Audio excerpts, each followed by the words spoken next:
po jako akawuwo. Era twogerera abantu abatalina mwasirizi naddala nga tugenderera okulabanga eddembe ly'obuntu liteekebwamu ekitiibwa. Okusinziira ku njege eyaliwo gye buvuddeko bannayuganda bwe baali balaga obutali bumativu bwabwe oluvannyuma lw'okukwatibwa kwa Robert Kyagulanyi Ssentamu, abantu abatali bamu bagenda mu maaso n'okufiirwa obulamu bwabwe nga kw'otadde n'abawerako okusigala n'ebisago, kyokka nga newankubadde abantu abamu ko n'ebitongole bivuddeyo ne byogera ku mbeera eno okwosa okusaba abakuumaddembe okweddako, tewali amanyi obanga embeera eno teyinza kuddamu naddala mu kaseera kano nga beesimbyewo bakyagenda mu maaso n'okukuba kakuyege waabwe. Era ebikulu eby'obukambwe n'ettemu biteekwa okukomezebwa kubanga byogera kutabangula ggwanga tebiritereeza. Kati emikutu gyonna egy'ensi zonna gyogera ku busambattuko obuli mu Uganda. Gavumenti egamba nti egezaako kutangira kirwadde kya ssennyiga korona. Omukulu wange nga era omutuuze w'e Kampala oba omutuuze mu Uganda sisobola butavumirira kikolwa kyakoleddwa. Abantu abalwadde bangi, gavumenti tennaba kuvaayo. Wano ebitongole by'amateeka n'ebigabirizi by'obuyambi ebitali bimu we bisinzidde ne bissa omukono ku kiwandiiko ekisaba abakulu mu ggwanga okulabanga eddembe libukala mu ggwanga lyattu nga biyita mu kitongole ki Legal Aid Providers Network LAPSNet, nga ebbaluwa eno yakuweebwa abantu okuli omukulembeze w'eggwanga, sipiika wa paalamenti, abakulu mu poliisi wamu n'abalala n'ekigendererwa ekyokusaba okukuuma emirembe.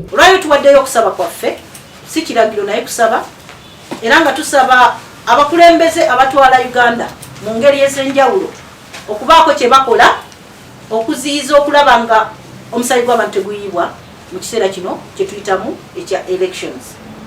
Tuwandiikidde era ebbaluwa eno egenda kutuuka ow'ekitiibwa omukulembeze w'eggwanga Kaguta Yoweri Museveni, ow'ekitiibwa Saabalamuzi wa Uganda. Bano bagamba nti wadde nga Uganda ng'amawanga amalala erina okukyusa obukulembeze wabula bulina kukyusibwa mirembe, era nga bo ng'ebitongole by'amateeka bagamba bakwatibwako ku bikolwa ebitali birungi ebiba byeyolekera mu ggwanga. Tukimanyi nti okulonda mpagi nkulu nnyo mu kulungamya eggwanga mu by'obufuzi obw'enkanya.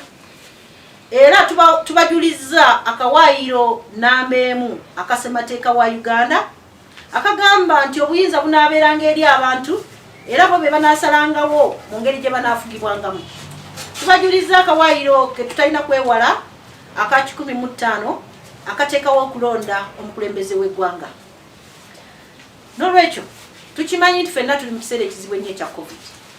Era ti COVID etuletedde okubeera nga tukola bintu nga bulijjo. N'olwekyo Electoral Commission ng'eteekawo okulonda kuno yateekawo enkola abagenda okwesimbawo gye balina okugoberera. Wano we basinzidde okusaba omukulembeze w'eggwanga okuvaayo akandule ku ddoboozi ku bikolwa nga bino ebiviirako okufa kw'abantu nga kw'otadde n'okutondawo enkolagana wakati w'ebitongole ebikuumaddembe wamu n'abanoonya obululu. Oweekitiibwa Pulezidenti wa Uganda mu bweweeveefu obungi ennyo kubanga ye tumuyita Fountain of Honour, omuntu akyasinze okubeera n'ekitiibwa mu nsi eya Uganda, nti yakulira amagye, kyayogera tekiddibwamu. Bw'atula bw'ati mu ntebe n'agamba ekyo sijja kikkiriza tekisobola kubeerawo. Tubadde tusaba akozesa olulimi olw'obukulembeze alagire amagye gano galekeraawo okweyisa obubi nga gazze mu bantu, bakwasise amateeka mu ngeri amateeka gabwe galina okubeera. Era tubadde tumusaba ng'akolagana wamu n'ebitongole bye byonna bateekewo embeera ereetawo okukkaanya okw'emirembe okutali kwa kukaka.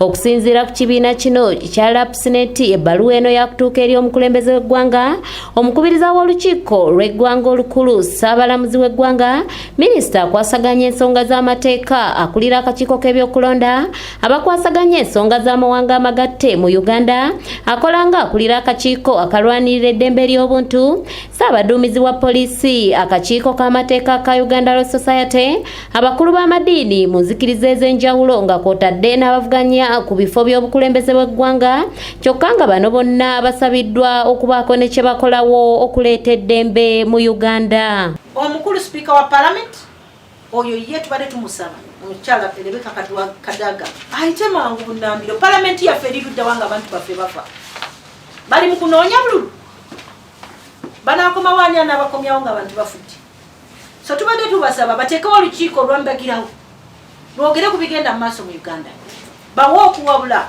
electoral commission bawe okuwabula ebitongole ebifuga. Matia Sekanjako yakusakidde eggulire lino okulwa ABS television. Ebiragiro bano bye bakola biva waggulu oba si byawo. So twagala baveeyo mulambulukufu nga batubuulira ekituufu ekiri wakati waabwe.